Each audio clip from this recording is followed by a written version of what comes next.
ನಮಸ್ಕಾರ ವೀಕ್ಷಕರೇ. ಇಡೀ ದೇಶದ ರಾಜಕೀಯದಲ್ಲಿ ಈಗ ಹಾಟ್ ಟಾಪಿಕ್ ಅಂದ್ರೆ ಅದು ಜೆನ್ಜಿ.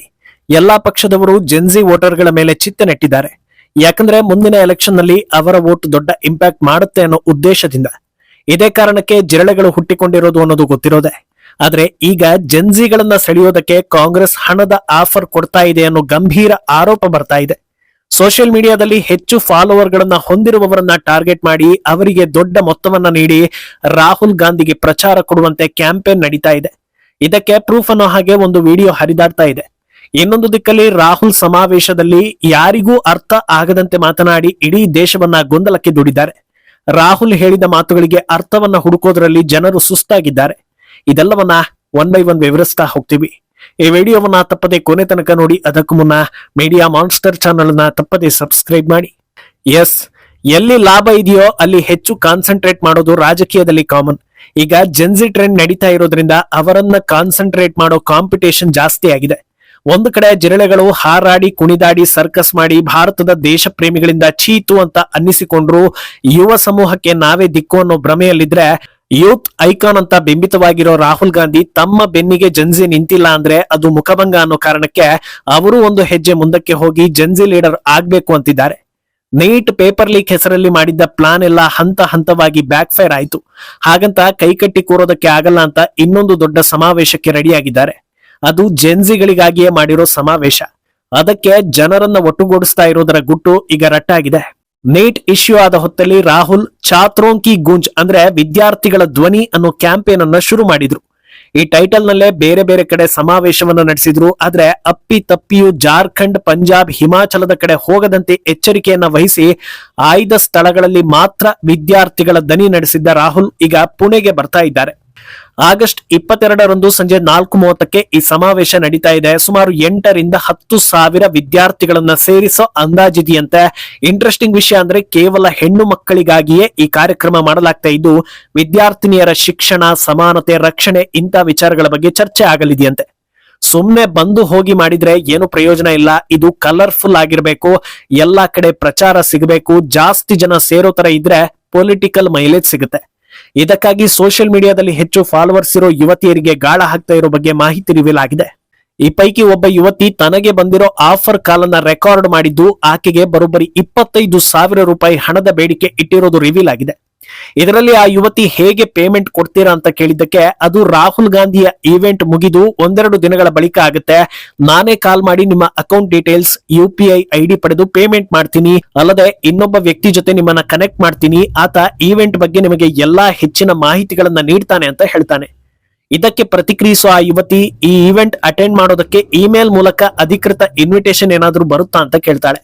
ಅದಕ್ಕೆ ಉತ್ತರಿಸುವ ಆತ, ಅದೆಲ್ಲ ಏನು ಇಲ್ಲ, ಡೈರೆಕ್ಟ್ ಆಗಿ ಲೊಕೇಶನ್ ಸೆಂಡ್ ಮಾಡ್ತೀನಿ, ನೀವು ಅಲ್ಲಿಗೆ ಬನ್ನಿ, ಅಲ್ಲಿ ನಮ್ಮ ವ್ಯಕ್ತಿಗಳು ನಿಮ್ಮನ್ನ ರಿಸೀವ್ ಮಾಡ್ತಾರೆ, ಆತನ ನಂಬರ್ ಅನ್ನ ನಿಮಗೆ ಕಳಿಸಿ ಕೊಡ್ತೀನಿ ಅನ್ನೋದನ್ನ ಹೇಳ್ತಾನೆ. ಅಲ್ಲಿಗೆ ಬಂದು ನಾನೇನ್ ಮಾಡ್ಬೇಕು ಅಂತ ಯುವತಿ ಕೇಳಿದ್ದಕ್ಕೆ, ನೀವು ಅಲ್ಲಿ 1-2-3 ವಿಡಿಯೋಗಳನ್ನ ಮಾಡ್ಬೇಕು. ರಾಹುಲ್ ಗಾಂಧಿ ಮಾತಾಡ್ತಾ ಇರೋದು, ಸಿಕ್ಕಾಪಟ್ಟೆ ಜನರು ಸೇರಿರೋ ಕ್ರೌಡ್ ವಿಡಿಯೋ, ಹಾಗೆ ಅಲ್ಲಿ ಬಂದಿರೋ ಯುವತಿಯರನ್ನ ಮಾತನಾಡಿಸಿ ಒಪಿನಿಯನ್ ಕೇಳಬೇಕು. ಹೇಗಿದೆ ನಿಮ್ಮ ಅಭಿಪ್ರಾಯ ಏನು, ಈ ರೀತಿ ಮಾತಾಡಿಸ್ತಾ ಹೋಗ್ಬೇಕು. ರಾಹುಲ್ ಗಾಂಧಿ ಬಗ್ಗೆ ಮಾತಾಡೋದಕ್ಕೆ ಹೇಳಬೇಕು ಅಂತ ಗೈಡ್ ಮಾಡ್ತಾನೆ. ಇದು ಕೊಲಾಬರೇಷನ್ ವಿಡಿಯೋನಾ ಅಂತ ಕೇಳಿದ್ದಕ್ಕೆ, ಅದೆಲ್ಲ ಏನು ಇಲ್ಲ, ನಿಮ್ಮ ಸ್ವಂತ ಅಕೌಂಟ್ ನಿಂದ ಇದನ್ನ ಪೋಸ್ಟ್ ಮಾಡಬೇಕು. ಆಗಸ್ಟ್ 22ಕ್ಕೆ ಈವೆಂಟ್ ಇರೋದು, ಅಂದು ರಾತ್ರಿ ಅಥವಾ ಮರುದಿನ ಬೆಳಿಗ್ಗೆ ಈ ವಿಡಿಯೋಗಳನ್ನ ಪೋಸ್ಟ್ ಮಾಡಬೇಕು ಅಂತ ಹೇಳ್ತಾನೆ. ಆತನ ಹೆಸರು ಹಾಗೂ ಯಾವ ವ್ಯಕ್ತಿ ಆಕೆಯನ್ನ ಕನೆಕ್ಟ್ ಮಾಡ್ತಾನೆ ಅನ್ನೋದನ್ನ ಕೂಡ ಆತ ಬಹಿರಂಗ ಪಡಿಸ್ತಾನೆ. ಸುಮಾರು 2 ನಿಮಿಷ 51 ಸೆಕೆಂಡ್ ಇರೋ ಈ ವಿಡಿಯೋವನ್ನ ಬಿಜೆಪಿ ವಕ್ತಾರ ಪ್ರದೀಪ್ ಭಂಡಾರಿ ಪೋಸ್ಟ್ ಮಾಡಿಕೊಂಡಿದ್ದಾರೆ. ಇದು ಈಗ ಎಲ್ಲಾ ಕಡೆಗಳಲ್ಲಿ ವೈರಲ್ ಆಗ್ತಾ ಇದೆ. ತಮ್ಮ ಪಕ್ಷದ ಕಾರ್ಯಕ್ರಮಕ್ಕೆ ತಮ್ಮ ಕಾರ್ಯಕರ್ತರ ಮೂಲಕ ತಮಗೆ ಬೇಕಾದ್ದನ್ನ ಹಣ ಕೊಟ್ಟು ಮಾಡಿಸ್ತಾ ಇದ್ದಾರೆ. ಇದನ್ನ ಪ್ರಶ್ನೆ ಮಾಡೋ ಅಧಿಕಾರ ಯಾರಿಗೂ ಇಲ್ಲ ಅನ್ನೋದು ಸಹಜ.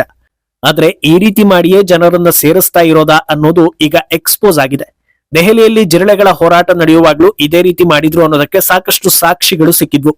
ಅಲ್ಲದೆ ದೆಹಲಿ ಗಲಭೆಗೆ ಕೇವಲ ಸೋಷಿಯಲ್ ಮೀಡಿಯಾ ಇನ್ಫ್ಲೂಯೆನ್ಸರ್ಗಳು ಮಾತ್ರ ಬೆಂಬಲ ಕೊಟ್ಟಿರಲಿಲ್ಲ, ಬಾಲಿವುಡ್ ನಟ ನಟಿಯರೆಲ್ಲ ಬೆಂಬಲ ಕೊಟ್ಟಿದ್ರು. ಒಬ್ಬ ಸಾಮಾನ್ಯ ಇನ್ಫ್ಲೂಯೆನ್ಸರ್ಗೆ 25,000 ಅನ್ನುವಾಗ ಬಾಲಿವುಡ್ ನವರಿಗೆ ಎಷ್ಟು ಪೇಮೆಂಟ್ ಆಗಿರುತ್ತೆ? ಒಂದು ಹಿಟ್ ಸಿನಿಮಾ ಕೊಡದೆ ಅಲ್ಲೋ ಇಲ್ಲೋ ಕಾಣಿಸ್ಕೊಂಡು ಮುಖ ಪರಿಚಯ ಇರುವವರು ದೊಡ್ಡ ದೊಡ್ಡ ಅಮೌಂಟ್ ಅನ್ನ ಕೇಳ್ತಾರೆ ಅನ್ನೋದು ಗೊತ್ತಿರೋದೆ. ಇವರಿಗೆಲ್ಲ ಸಂತೃಪ್ತಿ ಮಾಡಿಸುವಷ್ಟು ಹಣ ಎಲ್ಲಿಂದ ಬರ್ತಾ ಇದೆ ಅನ್ನೋದು ಈಗ ಎಲ್ಲರಲ್ಲೂ ಹುಟ್ಟಿರೋ ಅನುಮಾನ. ಒಂದು ಕಡೆ ಈ ರೀತಿ ಜನರನ್ನ ಸೆಳೀತಾ ಇದ್ರೆ, ಇನ್ನೊಂದು ಕಡೆ ಯುವಕರ ಕಣ್ಮಣಿ, ಯುವ ನಾಯಕ ಆಗೋದಕ್ಕೆ ಹೊರಟಿರೋ ರಾಹುಲ್ ಗಾಂಧಿಯ ಇತ್ತೀಚಿನ ಸಮಾವೇಶದ ವಿಡಿಯೋಗಳು ಕೂಡ ಸಿಕ್ಕಾಪಟ್ಟೆ ವೈರಲ್ ಆಗ್ತಾ ಇದೆ. ಅದರಲ್ಲಿ ಅವರು ಆಡಿರೋ ಮಾತುಗಳನ್ನ ಅರ್ಥ ಮಾಡಿಕೊಳ್ಳೋದೇ ಜನರಿಗೆ ಕಷ್ಟ ಆಗ್ತಾ ಇದೆ. ಸ್ವರಾಜ್ಯದ ಬಗ್ಗೆ ಮಾತಾಡೋ ರಾಹುಲ್ ಗಾಂಧಿ, ಸ್ವರಾಜ್ಯ ಅಂದ್ರೆ ಅದು ಒಂದು ವೈಯಕ್ತಿಕ ಪ್ರಾಜೆಕ್ಟ್, ನಿಮಗೆ ನಾನು ಅದನ್ನ ಕೊಡೋದಕ್ಕೆ ಸಾಧ್ಯವಿಲ್ಲ ಅಂತಾರೆ. ಪಾಶ್ಚಾತ್ಯ ದೇಶಗಳಂತೆ ನಿಮಗೆ ನಾನು ಫ್ರೀಡಮ್ ಅನ್ನ ಕೊಡಬಹುದು, ಆದ್ರೆ ಸ್ವರಾಜ್ಯ ಕೊಡೋದಕ್ಕೆ ಆಗಲ್ಲ ಅಂತಾರೆ. ಅಮೆರಿಕದಲ್ಲಿ ಟ್ರಂಪ್ ಫ್ರೀ ಆಗಿದ್ದಾರೆ, ಆದ್ರೆ ಅವರು ಸ್ವರಾಜ್ಯ ನೀಡಿದ್ದಾರಾ ಅಂತ ಕೇಳಿದ್ರೆ ಇಲ್ಲ ಅಂತಾರೆ. ಸುಮಾರು ವರ್ಷಗಳ ಹಿಂದೆ ಗಾಂಧಿ ಜೈಲಲ್ಲಿದ್ರು, ಆಗ ನೀವು ಅವರನ್ನ ಹೋಗಿ ನೀವು ಫ್ರೀ ಇದ್ದೀರಾ ಅಂತ ಕೇಳಿದ್ರೆ ಇಲ್ಲ, ನಾನು ಜೈಲಲ್ಲಿದ್ದೀನಿ, ಫ್ರೀ ಇಲ್ಲ ಅಂತ ಹೇಳ್ತಾ ಇದ್ರು ಅಂತಾರೆ.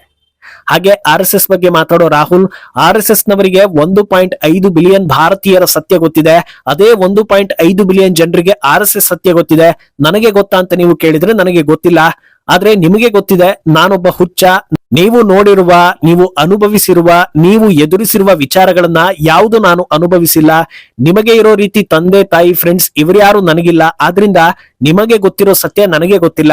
ಗಾಂಧಿ ಬರೆದಿರೋ ಮೈ ಎಕ್ಸ್ಪೆರಿಮೆಂಟ್ ಆಫ್ ಟ್ರುತ್ ಅಂದ್ರೆ ಏನು, ಅದು ಅವರ ಎಕ್ಸ್ಪೆರಿಮೆಂಟ್ ಅಲ್ಲ, ನನ್ನ ಎಕ್ಸ್ಪೆರಿಮೆಂಟ್, ಅದೇ ರೀತಿ ನಿಮ್ಮ ಎಕ್ಸ್ಪೆರಿಮೆಂಟ್ ನಿಂದ ಬಂದ ಸತ್ಯ ನಿಮ್ಮದು ಅಂತ ಹೇಳ್ತಾರೆ. ಇದೇ ಈ ದೇಶದಲ್ಲಿ ಈಗ ನಡೀತಾ ಇರೋದು, RSSಗೆ ಎಲ್ಲರ ಸತ್ಯಗಳು ಗೊತ್ತಿದೆ ಅಂತಾರೆ. ನಂತರ ಮೋದಿ ಬಗ್ಗೆ ಮಾತಾಡೋ ರಾಹುಲ್, ಇತ್ತೀಚೆಗೆ ಮೋದಿ ಅವರು ಹಾಗೂ ಅವರ ತಾಯಿ ಬಗ್ಗೆ ಕೆಟ್ಟದಾಗಿ ಮಾತಾಡಿದ್ದವರನ್ನ ಕ್ಷಮಿಸಿದ್ದೀನಿ ಅಂತ ಹೇಳಿದ್ರು. ಅದರ ಅರ್ಥ ಏನು, ನೀವೆಲ್ಲ ಜೋಕರ್ಗಳು, ನಾನೊಬ್ಬ ಮೇಧಾವಿ, ನನಗೆ ಎಲ್ಲವೂ ಗೊತ್ತಿದೆ, ನಿಮಗೆ ಏನು ಗೊತ್ತಿಲ್ಲ, ಆದ್ರಿಂದ ನಿಮ್ಮನ್ನ ಕ್ಷಮಿಸ್ತಾ ಇದ್ದೀನಿ ಅನ್ನೋದು ಮೋದಿ ಮಾತಿನ ಅರ್ಥ ಅಂತ ಹೇಳ್ತಾರೆ. ಇದರ ಬೆನ್ನಲ್ಲೇ ಅಲ್ಲಿ ಸೇರಿದ್ದವರು ತಲೆ ಆಡಿಸಿ ಚಪ್ಪಾಳೆ ತಟ್ತಾರೆ. ಆದ್ರೆ ಈ ವಿಡಿಯೋಗೆ ಪ್ರತಿಕ್ರಿಯಿಸಿರೋ ಯಾರೊಬ್ಬರು ಇದು ಅರ್ಥ ಆಯ್ತು ಅನ್ನೋದನ್ನ ಹೇಳಿಲ್ಲ. ಒಂದೇ ತಪ್ಪಾಗಿ ಏನನ್ನೋ ಹೇಳಿದ್ದಾರೆ, ಇಲ್ಲ ಬರೆದುಕೊಟ್ಟ ಸ್ಕ್ರಿಪ್ಟ್ ನಲ್ಲಿ ಎಲ್ಲವನ್ನೂ ಓದದೆ ಕಣ್ಣಿಗೆ ಕಂಡಿದ್ದನ್ನ ಮಾತ್ರ ನೆನಪಿಟ್ಕೊಂಡು ಏನೇನೋ ಹೇಳಿದ್ದಾರೆ, ಇಲ್ಲ ಅವರ ಮಾತಲ್ಲಿ ಒಂದಕ್ಕೊಂದು ಕನೆಕ್ಷನ್ ಕೊಡೋ ವಾಕ್ಯಗಳನ್ನ ಹೇಳದೆ ಗೊಂದಲ ಸೃಷ್ಟಿಸಿದ್ದಾರೆ ಅನ್ನೋ ಚರ್ಚೆ ನಡೀತಾ ಇದೆ.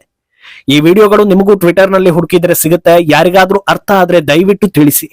ಯಾಕಂದ್ರೆ ಯಾರನ್ನು ನಾವು ಕಡೆಗಣಿಸಬಾರದು, ಅವರ ವಿಚಾರ ಏನು ಅನ್ನೋದನ್ನು ಕೂಡ ತಿಳಿದುಕೊಳ್ಳೋ ಆಸಕ್ತಿ ಇದೆ. ಇನ್ನು ಇದೆಲ್ಲದರ ಮಧ್ಯೆ ರಾಹುಲ್ ನಿನ್ನೆ ತಮ್ಮ ತಾಯಿ ಸೋನಿಯಾ ಕುರಿತು ಬರೆದಿರೋ ಪುಸ್ತಕದ ಫೋಟೋವೊಂದನ್ನ ಶೇರ್ ಮಾಡಿದ್ರು. ಅದಕ್ಕೆ ಪ್ರತಿಕ್ರಿಯಿಸಿರೋ ಜಿರಳೆ ಮುಖ್ಯಸ್ಥ ಸೌರವ್ ದಾಸ್, ತಾಯಂದಿರು ಯಾವತ್ತೂ ಬಲಾಢ್ಯರು ಅಂತ ಪೋಸ್ಟ್ ಮಾಡಿದ್ದಾನೆ. ತಾಯಿ ಅಂದ್ರೆ ತಾಯಿನೇ, ಎಲ್ಲಾ ತಾಯಂದಿರಿಗೂ ಗೌರವ ಕೊಡಬೇಕು ಅನ್ನೋದು ನಿಜವೇ. ಆದ್ರೆ ಇದೇ ಅಯೋಗ್ಯ ಮೋದಿ ತಾಯಿ ಬಗ್ಗೆ ಕೆಟ್ಟದಾಗಿ ಮಾತಾಡಿದ್ದ ಹುಡುಗಿಗೆ ಅದು ಅವಳ ಇಷ್ಟ, ಅವಳ ಸ್ವಾತಂತ್ರ್ಯ, ಅದು ತಪ್ಪೇನಲ್ಲ ಅಂತ ಹೇಳಿದ್ದ. ಒಂದೇ ದೇಹದಲ್ಲಿ, ಒಂದೇ ಮೆದುಳಲ್ಲಿ, ಒಂದೇ ನಾಲಿಗೆಯಲ್ಲಿ, ಒಂದೇ ವಿಚಾರದ ಕುರಿತಂತೆ ಬೇರೆ ಬೇರೆ ರೀತಿಯ ಅಭಿಪ್ರಾಯಗಳು ಬರುವಾಗ ಜನರಿಗೆ ಬೇರೆ ರೀತಿಯ ಯೋಚನೆಗಳು ಬರ್ತಾ ಇದೆ. ಈ ಬಗ್ಗೆ ನಿಮ್ಮ ಅಭಿಪ್ರಾಯವನ್ನ ತಪ್ಪದೆ ಕಮೆಂಟ್ ಮೂಲಕ ತಿಳಿಸಿ.